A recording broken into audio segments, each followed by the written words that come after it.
ng tao, gusto ng Diyos, mabuhay ka sa ganito. Mabuhay kang ganito, mabuhay kang ganito. Kaya lang, meron tayong free will.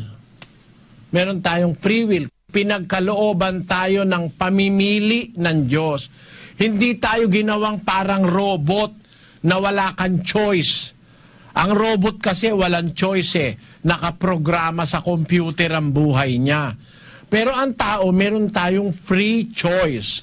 Basahin natin ang Deuteronomio 30:19. Aking tinatawag ang langit at ang lupa na pinakasaksi laban sa inyo sa araw na ito, na aking ilagay sa harap mo ang buhay at ang kamatayan, ang pagpapala at ang sumpa. Kaya't piliin mo ang buhay upang ikaw ay mabuhay, ikaw at ang iyong binhi. Tingnan mo ang sabi ng Diyos, inilagay ko sa harap mo dalawa eh.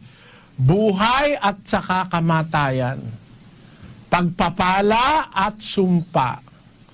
Sabi ng Diyos, piliin mo ang buhay.